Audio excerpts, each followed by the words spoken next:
Have you ever wondered why cemeteries are always so quiet? Even if there's a busy highway nearby with cars speeding by, as soon as you step onto the grounds, everything seems to fall silent. It's so strange, as if you've entered another dimension. Only the wind howls as it wanders through the tree canopies, headstones, and crosses, and the crows perched on them caw ominously. Finn sat on a small bench near his late wife's grave, holding 2 dark red roses in his hand. Today was Riley's birthday, which is why he had come. He wanted to talk to his one true love again, even though he knew she wasn't really there. It might seem pointless to talk to cold marble and gaze at familiar features on a portrait, but somehow, after each visit to the cemetery, he felt a little better. He whispered softly, "Hello, my love, happy birthday. I bought your favorite chocolate cake and made a salad, just like I always do. Judd and I had lunch and we talked about you, but without you, it wasn't the same. Our son misses you so much. He needs his mom. And with my crazy work schedule, I can't spend as much time with him as I'd like. Sometimes he gets upset with me and pouts, just like you used to. I'm trying so hard to hold on, for you, for our son, but honestly, I'm on the verge of despair. I miss you so much. I'm sorry, Riley. I couldn't protect you from that idiot. And now you are gone." His beloved woman looked at him from the portrait with a smile and a slight reproach, as if to say, "Hey, Finn, why are you so sad? Don't be. I'm here. I know everything about you both, and I still love you both." Just then, he heard a familiar voice behind him. It was the voice of an elderly woman. "And you're here, son-in-law. Why did you come? To apologize? It's too late for that. You can't bring my daughter back from the grave. It was because of you that Riley was killed. I hate you, know that. And I'm taking Judd with me. A child shouldn't live with someone like you." Finn winced as if in severe pain, but didn't start an argument at the cemetery. He just quietly replied, "Good day to you too, Bella. Today is Riley's birthday. Let's honor her memory properly and not fight by her grave. And I won't give you my son. I'm his father. Have a good day, and goodbye." Finn left the cemetery, went into a nearby church, and prayed for Riley's soul. He felt a bit better, the emotional pain eased, and he hurried home to his son. The encounter with his mother-in-law had upset him, and Finn fumed, "Lord, how long is Bella going to torment me? She ruined my career, and now she's after Judd. It seems after Riley's death, she's become obsessed with revenge and blames me for everything." The man started to recall those happy days when he was so happy with his wife. Finn grew up without a father. His mother worked at a factory and raised him alone. Their life was hard, and they saved on everything. Finn's desire to become a policeman arose back in school when his teacher's phone was stolen from her bag, and the police quickly figured out which student had taken it. That was the moment the boy decided he wanted to be like that brave officer, catching thieves, scoundrels, and criminals, and saving honest people. Finn signed up for boxing, started training hard, studied the law, and enrolled in the police academy. After graduating, he joined the operations unit. He loved his job and spared neither effort nor time. One day, he saw a pretty girl on the street, crying loudly and searching frantically in her purse. Finn immediately approached her to find out what was wrong. "Hello. Excuse me, is something wrong? Has someone hurt you?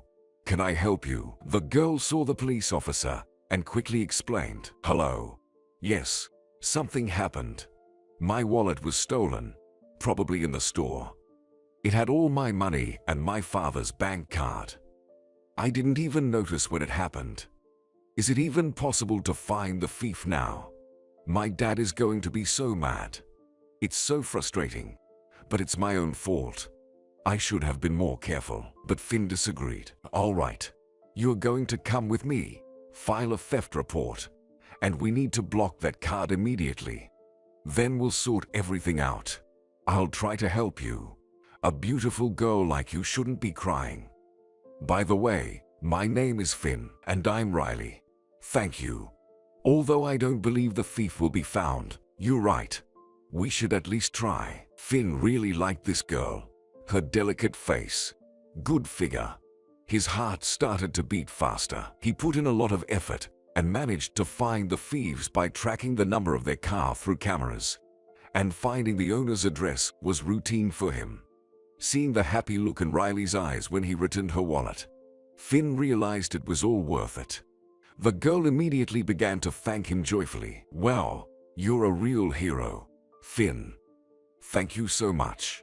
Honestly, I didn't expect this." Finn blushed and suddenly dared to suggest, "How about we go to a cafe? We could get some ice cream or coffee. I'd like to get to know you better. Ever since I met you, I haven't been able to sleep or find peace. Please don't say no." Riley laughed and agreed, and an immediate connection formed between them. They started talking.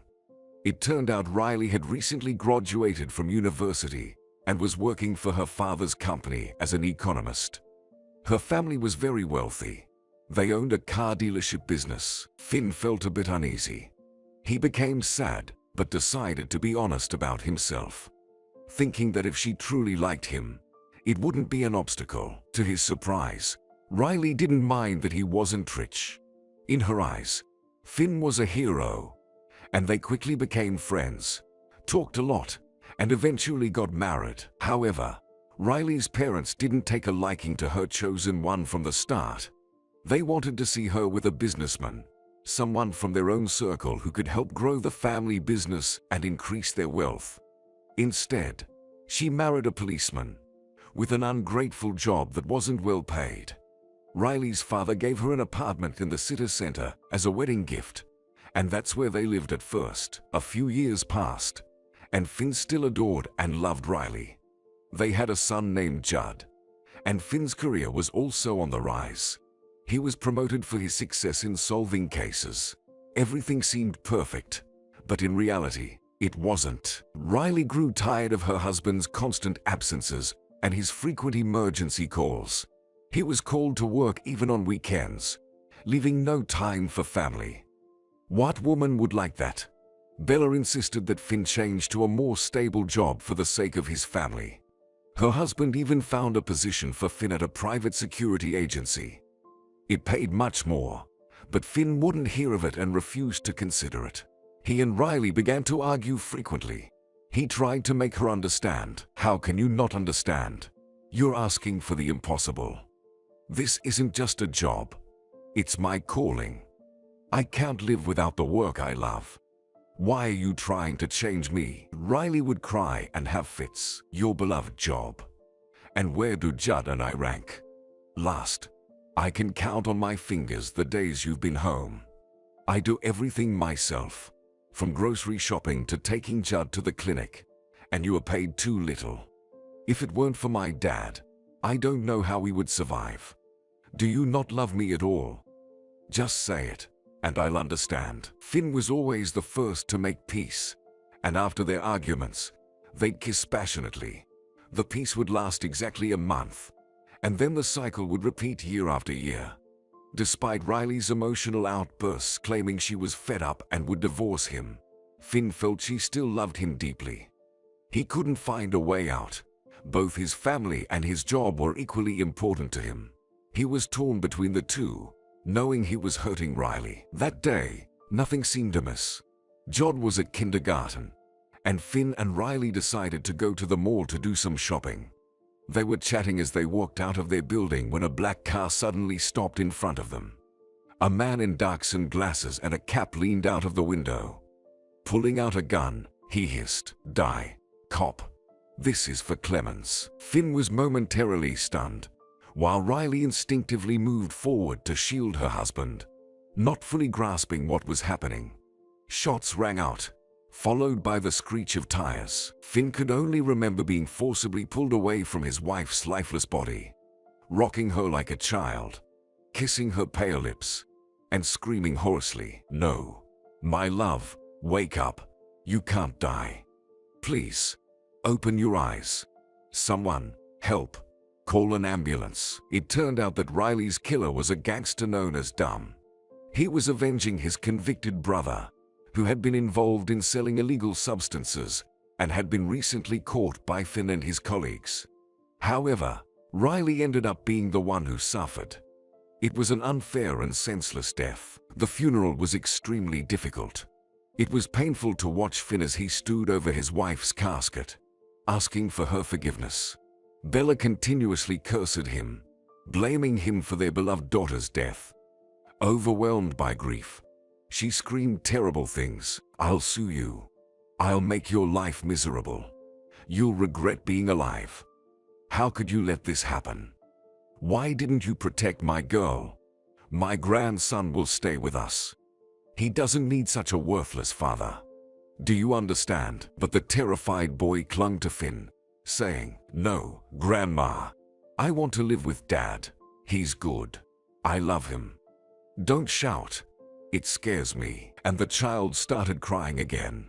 Finn then took him in his arms, trying to soothe him as best he could.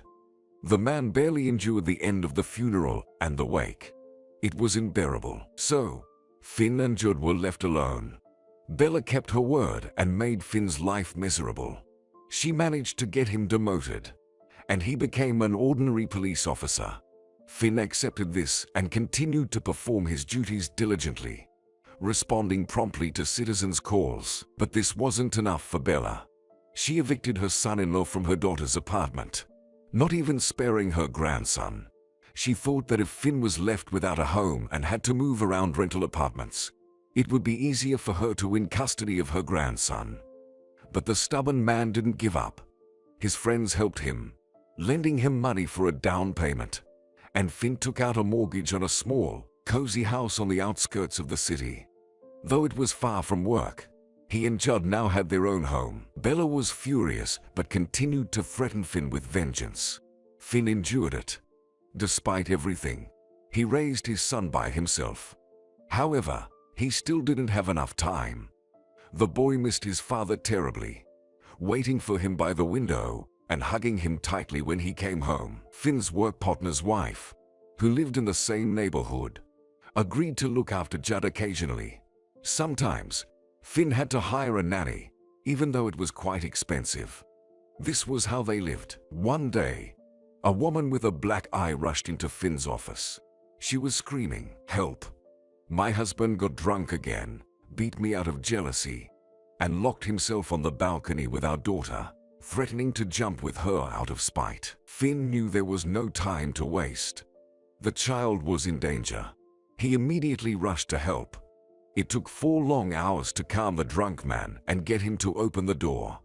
The girl was saved, and the man was taken into custody. As Finn was leaving the building, he looked at his watch and panicked. It was 6 in the evening. He should have picked up Judd from school a long time ago. He rushed to his car, cursing himself, and called Judd's phone, but it was out of the coverage area. He felt sick with worry. By the time he reached the school, it was almost deserted. He called the teacher, who scolded him. "Finn, how could you, forgetting your own child? It's unthinkable." And Judd was clever, too. He packed up after class, said his dad was already waiting, and left. "What if something happened to him? Do you realize I could go to jail because of you?" The man drove home, praying that his son would be there. Judd had a key. With trembling hands, he unlocked the door and froze. The air was filled with the smell of food and the sound of Judd's laughter. Finn exhaled in relief and walked into the kitchen. Judd was sitting at the table with a pleasant-looking but poorly dressed woman. When Judd saw his father, he rushed to him. Daddy, where were you? I waited for you and called, but you didn't answer. And then my phone died. I was so scared and started crying. Angie brought me home. You know how nice she is. She cooks so well." Finn hugged his son, guilt gnawing at him. "I'm so sorry, son. I had to rescue a girl, and I lost track of time. I swear it won't happen again." Then he turned to the woman. "Angie, thank you so much. I nearly went crazy when I didn't find Judd at school, and his teacher scolded me, rightfully so. I am a neglectful father. Do you teach at the school too? I'm sorry for taking up your time. You probably need to get home. If you'd like, my son and I can give you a ride. How can I thank you? The woman blushed and replied quietly, no, I'm not a teacher. I'm just a cleaner. You don't owe me anything. It was no trouble to help the little one. Life happens. I understand. And you don't remember me. I should be thanking you. You helped me with temporary registration once. No one is waiting for me at home, so don't worry. Sit down and eat. I noticed your fridge was almost empty. Well, I should be going now. Goodbye. Finn suddenly had an idea. Listen, Angie, what if I offered you a job? Could you bring Judd home from school every day? I'll pay you for it. You see, my job is insane. No matter how hard I try, I can't always give Judd the attention he needs. I'm constantly worried, and my son is anxious too. Angie's face lit up, and she quickly agreed. I'd be happy to. Deal. Judd is a bright boy. It's a pleasure spending time with him. So, you can relax tomorrow. We'll come straight home after school. Finn felt relieved, knowing his son would be in good hands. He liked Angie. She cooked well and seemed like a genuinely good person. From that day on, Angie started picking Judd up from school, helping him with his homework, cooking dinner, and tidying up. Judd got along well with Angie. He immediately warmed up to her and was reluctant to let her go home. It was clear that he missed the motherly affection he had lost. Initially, Finn was simply grateful to this kind and responsive woman, paying her a modest but regular amount. Gradually, they grew closer, often chatting in the kitchen about life, sharing their pasts and opening their hearts to each other. Finn held nothing back, telling her about his wife's tragic death and all the subsequent problems he faced. Angie, too, shared her story. That's terrible. I'm so sorry for you. I've had my share of hardships as well. I grew up in a dysfunctional family. My mother was very beautiful, and many men were attracted to her. I had 5 different stepfathers, but none of them stayed long. The reason was my mother's passion for parties and alcohol. As soon as she got a paycheck, our house would fill with guests, and she would drink with them. During those times, my mom was kind. She would kiss and hug me, but the rest of the month we almost starved.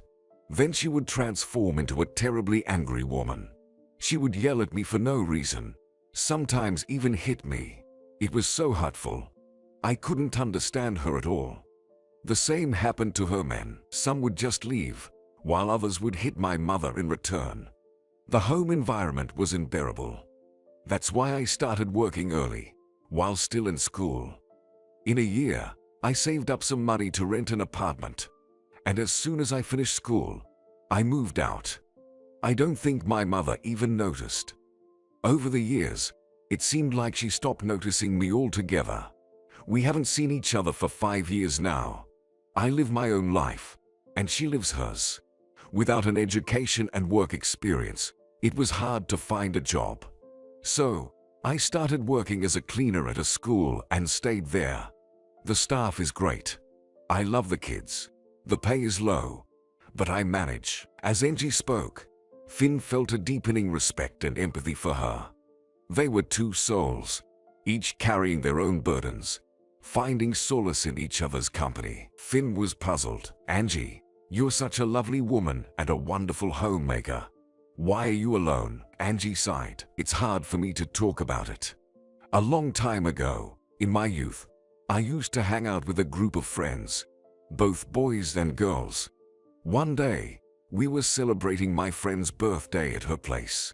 Her parents were away. The drunk boys decided to end the party in a more adult way. My friends didn't mind, but I wasn't ready for that. I didn't even have a boyfriend at the time. In short, one guy assaulted me. It was painful and terrible, and I still can't think about it without breaking down. I cried at home for a long time but never told my mother. She wouldn't have cared anyway. Since that tragedy, I've had a permanent aversion and fear of men. I can't help it. That's my misfortune. From childhood onward. Finn looked into Angie's eyes and tried to encourage her. Don't talk like that. What you went through was horrific. But not all men are monsters. You can't close yourself off. Let go of the past. Erase it and believe in good things. Positive thoughts and dreams have a way of coming true. I thought after Riley's death that I'd never be able to love again. But now, looking at you, I realize I like you. Truly, you don't even realize your worth. And Judd loves you too. I can see how happy he is with you. Maybe we can try to forget all our problems and start building a relationship. We met for a reason. Angie couldn't believe what she was hearing. She had liked Finn from the start, but had been too afraid to admit it to herself after her traumatic experience. She quietly responded, "I don't mind. Just don't rush me. Okay? I need time to learn to trust again." And so, Finn and Angie started dating. Finn helped her update her wardrobe, and she no longer looked like poor girl. She became more cheerful and feminine. They started going on walks together with Judd, and indeed, they found it easy and pleasant to be together. In the workplace, many were genuinely happy for Angie and wished her well. However, Judd's teacher didn't share their sentiments. She knew Judd's grandmother and promptly called her with the news. "Bella, good afternoon. This is Mrs. Holt. I've known your family for a long time, and I'm very concerned about Judd. He barely recovered from his mother's death, and now his father has brought our school janitor home. She's aiming to become his stepmother, even picking him up from school. It might not be my place, but I don't think a janitor is suitable to be your grandson's mother. She lacks education and grew up with an alcoholic mother. This won't lead to anything good. Judd has been sad and distracted, not doing well in school. You should intervene before it's too late. Your family is so respectable, and this is just." Bella was furious and decided to take matters into her own hands. The next day, without warning, she showed up at Finn's home. Angie, unsuspecting, let her in and began bustling around, setting the table. "Come in, I've got soup ready, and we're about to have lunch. It's great that you decided to visit your grandson. The more people who love him, the better." Bella seethed, wanting to lash out at this interloper and throw her out immediately. But she restrained herself. This wasn't her plan. Instead, she handed her grandson an expensive remote-controlled car. The boy eagerly inspected it while the elderly woman lied through her teeth. "The soup smells wonderful. You've done a great job, Angie. I want to take Judd to stay with us and his grandfather for the weekend. I've already called Finn, and he's fine with it. Let him spend some time with us. We miss him so much. I'll bake his favorite pie. Shall I go dress Judd now?" Angie was taken aback. Finn hadn't mentioned anything to her, and she was responsible for the boy. But on the other hand, Bella was his grandmother, and she seemed well-meaning, and Judd seemed happy. Still, she responded, "I don't mind, but I'd better call Finn first." While Angie was dialing Finn's number, Bella had already packed up the boy and rushed out of the house. Finn wasn't picking up. Angie ran out to the porch, but Bella and Judd were already gone. They had a taxi waiting outside. This struck Angie as odd. She was nervous. Had she done the right thing by letting the child go? But she wasn't his mother and had no right to stop them. An hour later, Finn called back. When he heard what had happened, he was furious. "God, Angie, what have you done? You should never have let that woman into the house. She hates me since my wife's death and has been plotting to take my son away. I'm going to get him back right now." Finn sped to his mother-in-law's house, but he wasn't even allowed inside. A security guard stepped out and sternly said, "Sorry, but you're not allowed in. Please leave." Finn argued, tried to explain, and even fought, not realizing that a security camera was recording everything. This was also part of Bella's cunning plan. She had no intention of returning Judd to his father. She was gathering evidence to take the child away legally. Finn was in despair, and he and Angie had their first serious argument. Angie cried, "How was I supposed to know that his own grandmother would take him away? I can't even fathom that. And don't yell at me. You should have warned me. I was just trying to do the right thing." From that day on, Finn's life turned into a living hell. Misfortune followed him everywhere. He continuously called his mother-in-law, but it was all in vain. A week later, Bella informed her former son-in-law that Judd had been transferred to a private school. At work, things started to go south as well. Anonymous complaints were being filed against him almost daily. Finn grew increasingly anxious, trying to resolve the legal issues concerning his son while also dealing with problems at work. He began drinking in the evenings, and his relationship with Angie also deteriorated. He blamed her for Judd being with Bella, unable to come to terms with the situation. Angie felt hurt, tried to support him, scolded him for drinking, but their arguments became more frequent. One day, an old friend visited Finn at his office, and they talked about life. His friend suggested they cheer up with some cognac. Finn had never allowed himself such indulgences before, but he was in such despair, missing his son terribly, that he agreed. The workday was almost over, after all. No sooner had they had a few drinks than Finn felt everything go hazy, and he blacked out. He awoke to Angie shaking him by the shoulders and scolding him. "Finn, have you lost your mind? What is this mess? You're going to get fired. Get up. Let's go home." Finn couldn't comprehend what was happening. It was night time. His head ached. He felt nauseous, and he was in terrible shape. He looked around in shock. Empty bottles of cheap alcohol littered the floor. But the most alarming thing was that the safe was open, and important documents were missing. Finn frantically started cleaning up, saying, "I don't understand. Nick stopped by. We had a little drink, and that's it. I remember nothing after that. Where did all this come from? Who opened the safe?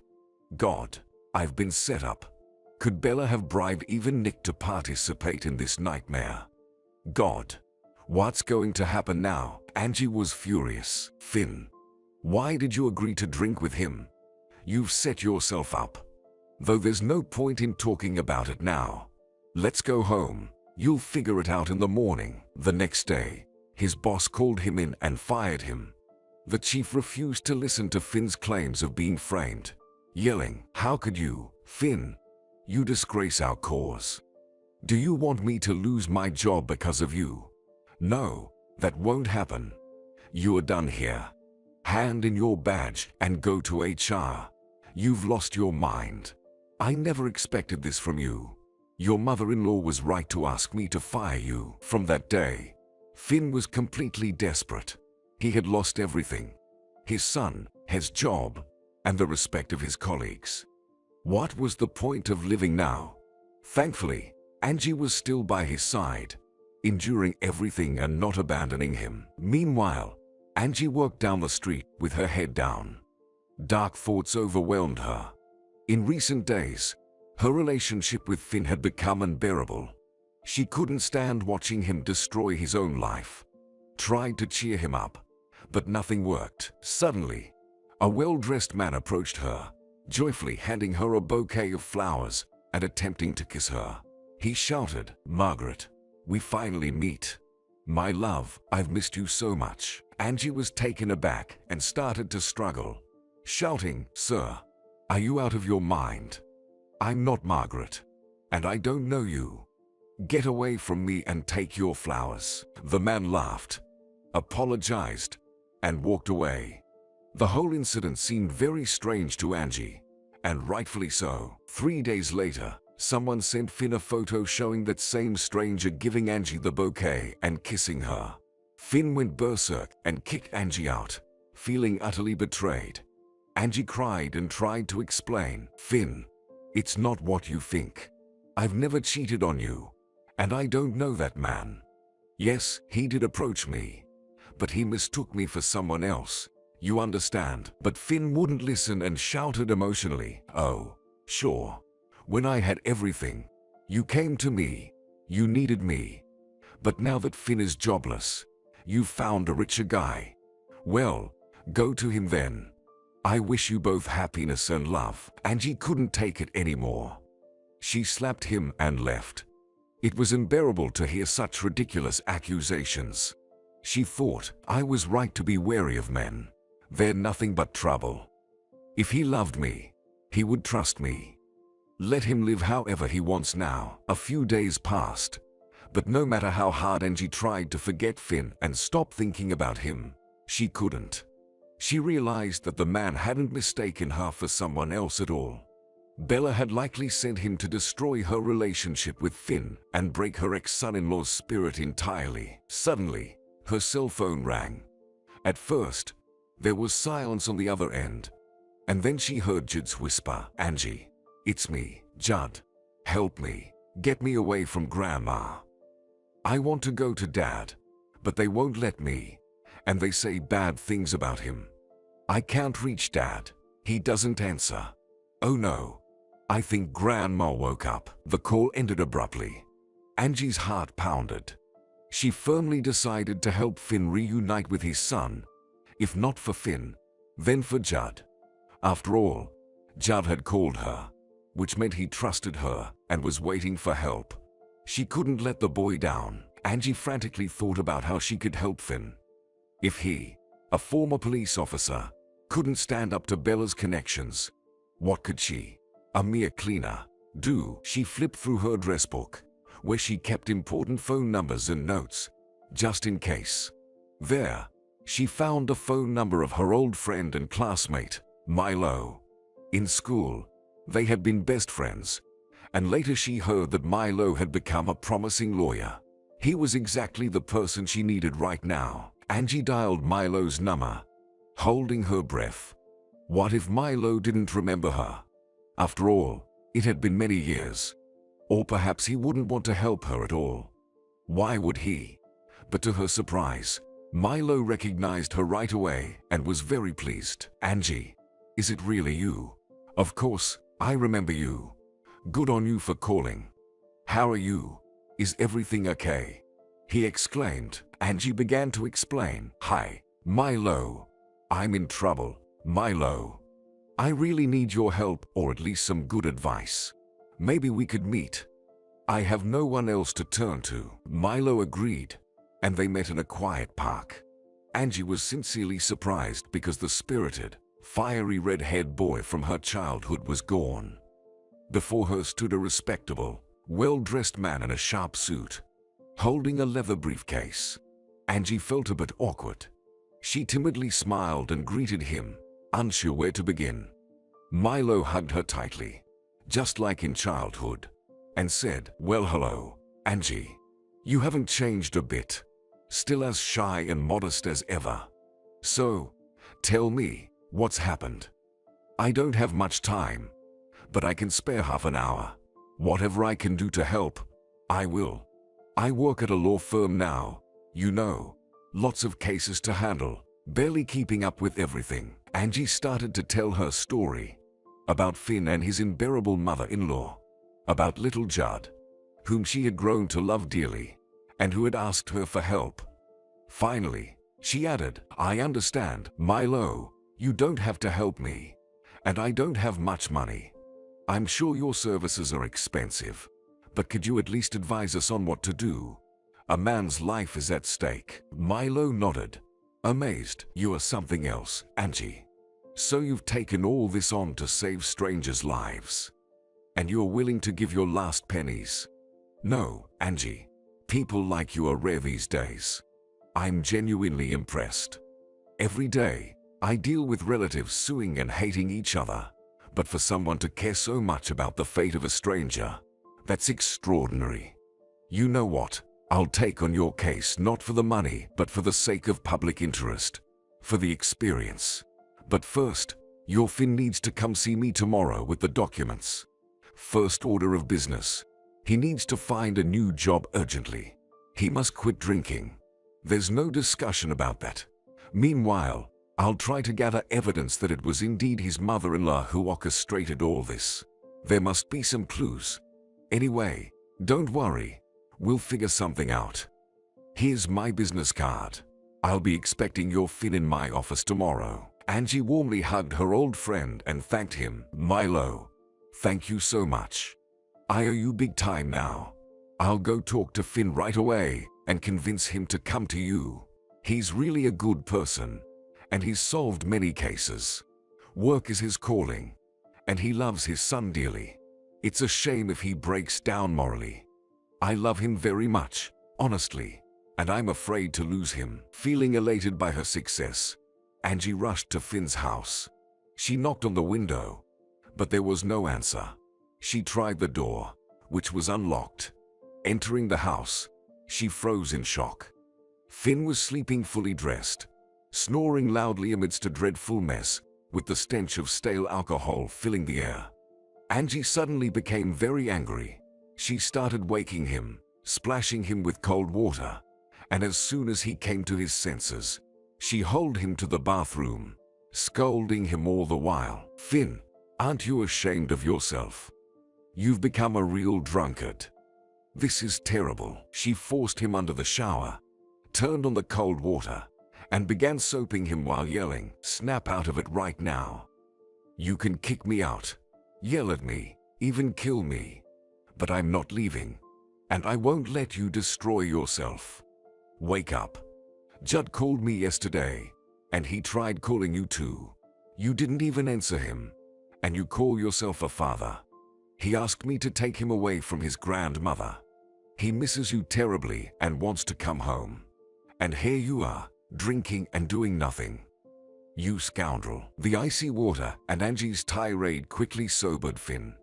He felt incredibly ashamed of his behavior, especially that Angie saw him in such a state and had to deal with him like a child. He muttered, "All right, enough. Go to the room. I'll take a shower and come out." 15 minutes later, Finn emerged from the bathroom, freshly shaved and grim. He rushed to the phone and whispered, "Unbelievable. Judd really did call, and I was lying here drunk like an idiot." Angie acted as if she didn't notice him. She furiously scrubbed the sticky table, threw empty bottles into the trash, and washed a mountain of dirty dishes without saying another word. Finn watched this delicate yet kind and responsive woman, who had come to save him despite him throwing her out and insulting her. He felt unbearable shame. He approached Angie, hugged her from behind, and started apologizing. "Forgive me, Angie, please. I nearly lost my mind here alone. I even thought of hanging myself. I know I shouldn't be such a weakling, but I feel like such a worthless person. I disgust myself. I just don't know how to get my son back, and it hurts so much." Angie turned around, pushed his hands away, and replied sternly, "But I know how. Here's a business card. It's my friend who's now a lawyer. He's expecting you tomorrow at 8 in the morning. He promised to help, and if you take even a drop of alcohol, I promise you will never see me again. You told me not all men are the same, that I can trust you. Don't disappoint me." Finn swallowed the lump in his throat and nodded. "Thank you, darling, for caring so much about me and my son. I promise I won't drink anymore. You're right.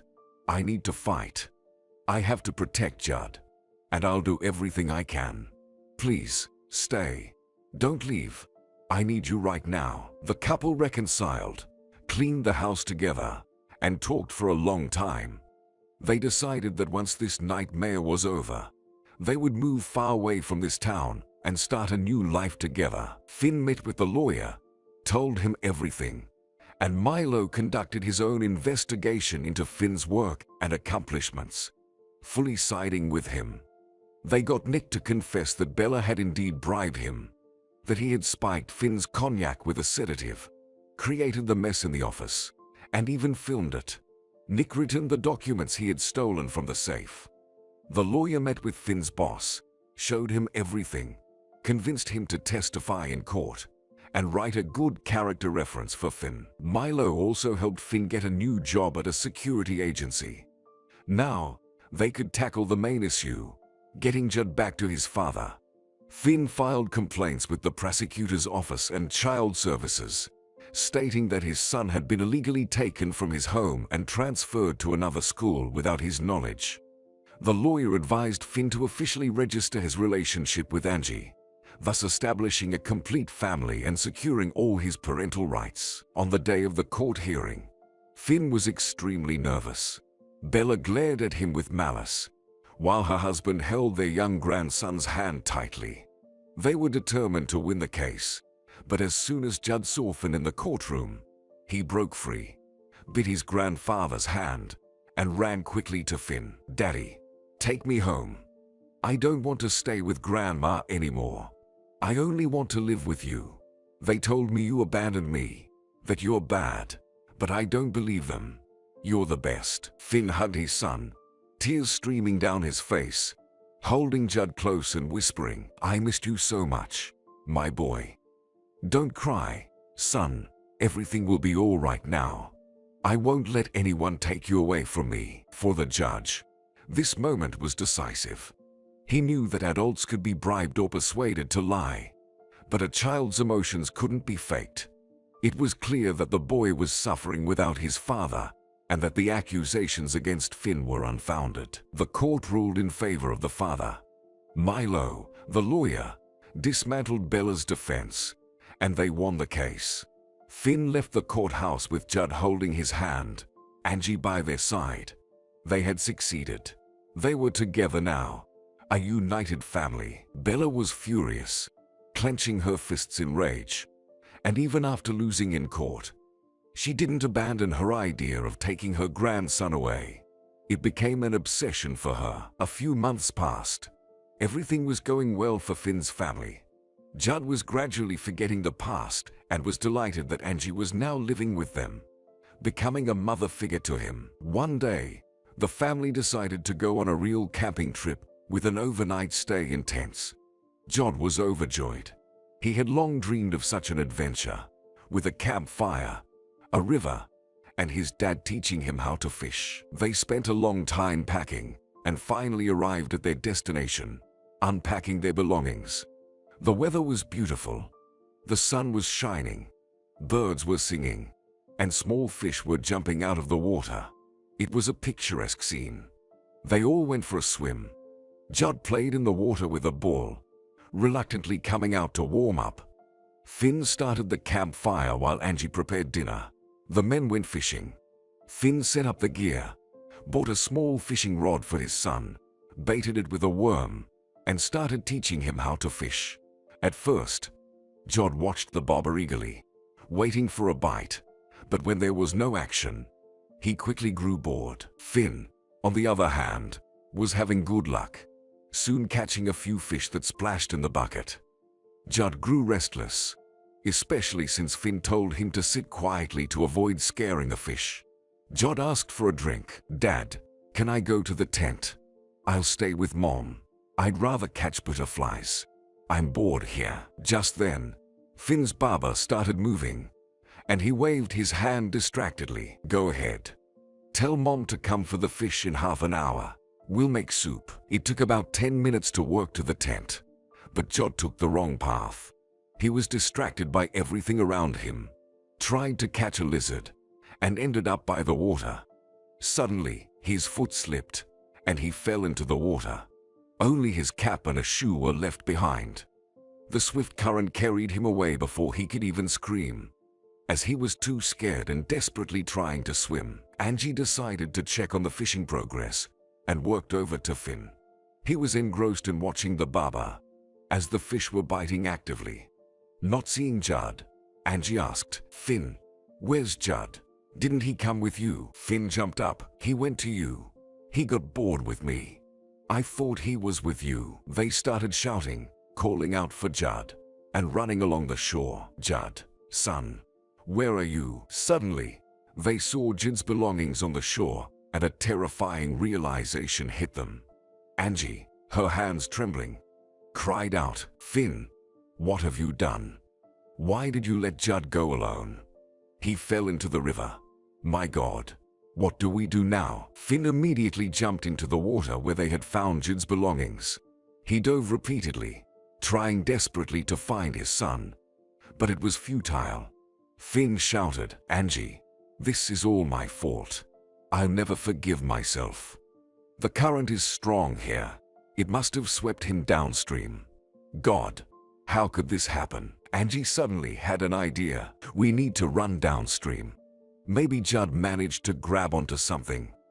"I refuse to believe our boy is gone." Finn swam down the river while Angie ran along the bank, scanning the water and praying for their son's safety. About 500 meters downstream, Angie noticed some movement near the shore. She ran toward it. An old, shaggy fisherman was sitting by a fire, with a terrified Judd wrapped in rags, shivering from the cold and crying. Finn saw Angie rush toward the bushes and swam over. Their joy was overwhelming as they all cried and hugged Judd. Finn said, "Son, please forgive me. I should never have let you go alone. We were so scared. We started looking for you right away." "How did you end up in the water?" Judd, relieved, clung to his dad and explained, "I was going to Mom, but then I saw a beautiful lizard and wanted to catch it. I chased it to the water. I wouldn't have gone further, but the ground gave way, and I slipped into the water. I was so scared because I can't swim well yet. I started to drown, but then Russ saved me. I won't do it again. I promise." Angie and Finn turned to the fisherman, showering him with gratitude. "My God, you saved our son. Thank you so much. I thought my heart would burst when I realized Judd had fallen into the water. You have no idea what you've done for us. How can we thank you? Do you need money or any help? Just tell us." Russ shook his head. "Why thank me? Am I not human? How could I ignore someone in trouble? Anyone in my place would have done the same. Your son is brave, a real hero. Even though he was scared, he tried to stay afloat. Not every adult can do that. Thank God everything turned out fine, and the child is alive. I don't need anything. I've lost everything in life long ago. I live near the river in an abandoned house and fish to survive." Finn couldn't just leave it at that. "Why don't you come to our campsite? We have a fire. I caught some fish. We have plenty of food and tea in a thermos. Let's have dinner together. Please, don't refuse." The fisherman smiled and stroked his gray beard. "Sure. Why not have dinner with good people? Let me just gather my gear." As Angie looked at Russ, she couldn't shake the feeling that his voice and eyes were familiar, as if she had known him before. An hour later, they were sitting down to dinner. Judd stayed close to the adults, afraid to be alone.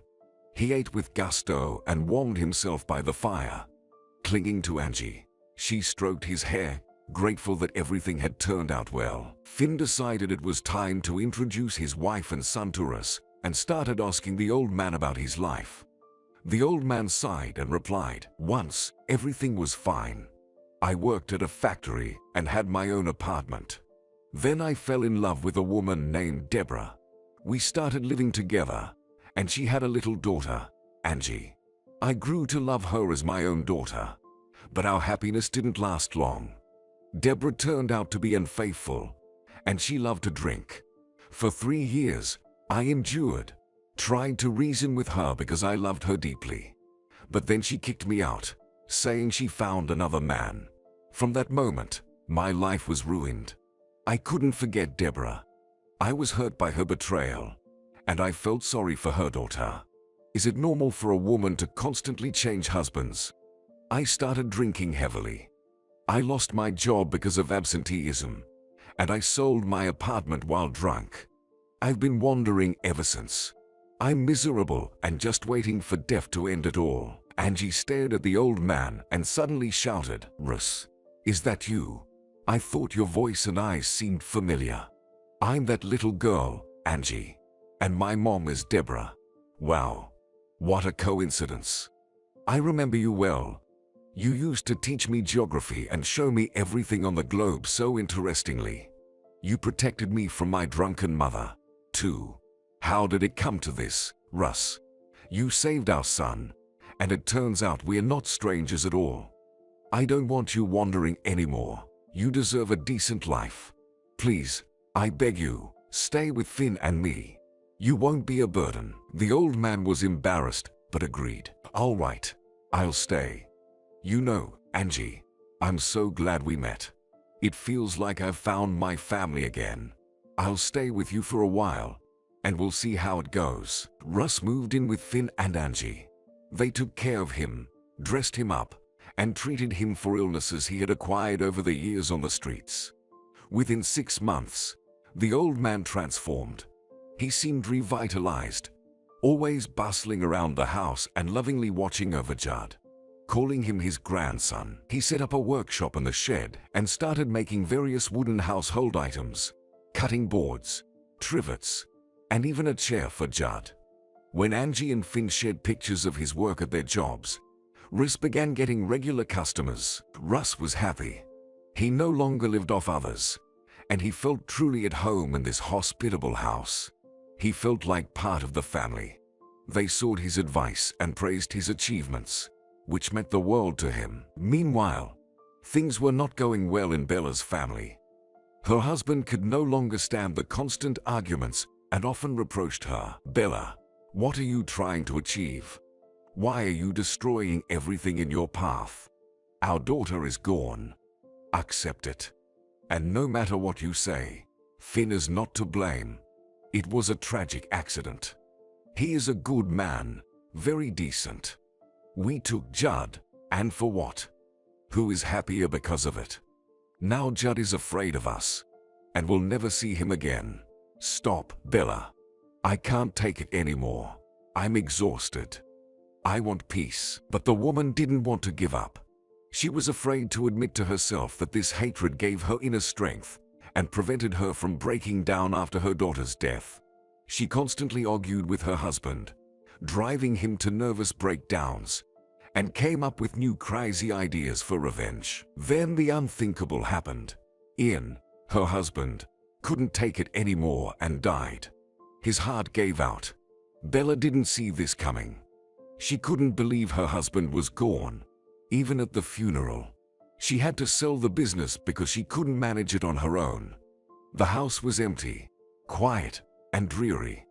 Days dragged on unbearably long, and Bella slowly went mad with grief and loneliness. Only now did she realize what she had done. Her behavior left her completely alone. Bella knew she needed to make amends, at any cost, while there was still time. She put all the money from the business sale into a bank account in her grandson Judd's name. She had no use for it anymore.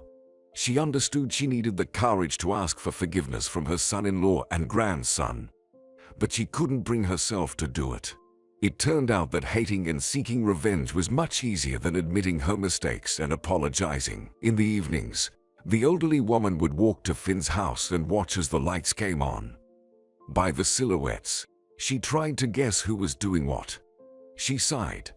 Despite her efforts to ruin Finn's life and family, she failed. He didn't give up, and he was living happily with Angie, raising Judd together. But how could she face them after everything she had done? They would probably kick her out immediately, thinking she was up to no good again. One evening, she noticed an old man leaving the house every night at 9 o'clock to work a little dog. Maybe he was a relative of Angie. Russ had also noticed the old lady in the coat and hat who stood by their house, quietly crying and muttering to herself. He approached her first. "Good evening. I see you want to visit but can't bring yourself to. Who are you?" "My name is Russ. I'm Angie's stepfather, and I live with her now." The woman replied quietly. "I'm Bella. You've probably heard about me from Finn. I've caused them a lot of pain, always seeking revenge for my daughter's death. Now I desperately want to apologize. I've realized my mistakes, but I'm too ashamed." Russ scratched his head. "Yeah, I've heard some not so good things about you. Still, I think you should try talking to them, even if it leads nowhere. You'll feel better. So, will you come with me?" Bella decided to take the chance. As soon as Finn saw Bella, his expression changed immediately. "What are you doing here? I'm not happy to see you. Russ, you shouldn't have brought this woman here. Angie let her into our home once before, and I lost my son because of it. What are you planning this time? Haven't you had enough? Judd isn't a child anymore. He understands everything. Do you really think you can force your grandson to love you? The commotion brought Judd out. Seeing his grandmother, he hid behind Finn and cautiously said, "Hi, Grandma. Just so you know, I'm not going with you." Angie remained silent for a moment, but she didn't recognize Bella at first. The tears in her eyes and the look of despair and resignation were telling. She looked frail, hunched over, and had lost a lot of weight. Russ interrupted Finn before he could continue his angry outburst. "Finn, wait. First, listen to why she's here. Then you can draw your conclusions. I ask you to hear Bella out." The elderly woman silently thanked Russ, exhaled, and began, "I understand, Finn, how much you hate me, and I deserve it. After Riley's death, my life stopped. I lived only for revenge. I didn't realize I was hurting everyone around me. I even drove my own husband to his death. He begged me to stop ruining your lives, but I wouldn't listen. Now Ian is gone, and I am completely alone. I've had an epiphany. Please forgive me if you can. I want to make amends. I sold the business and opened a bank account in Judd's name. I want to do something good for my grandson while I'm still alive. I know no one will allow me to take Judd home, and he wouldn't want to come with me. But please, can I come here, even for an hour, to see my grandson? I miss him so much." Finn didn't trust his mother-in-law. He had endured too much from her. He wanted to object, but Angie stopped him with a gesture. She then asked Judd, "Judd, son, this is for you to decide. Do you want Grandma Bella to visit you?" The boy walked up to his grandmother and took her hand. "Come on. I want to show you my drawings and the robot I built myself. Do you want to see?" Bella was almost in tears as she followed her grandson. Angie said to Finn, "That's our answer. Whether we like it or not, we can't deny Judd his grandmother. I feel she genuinely regrets her actions.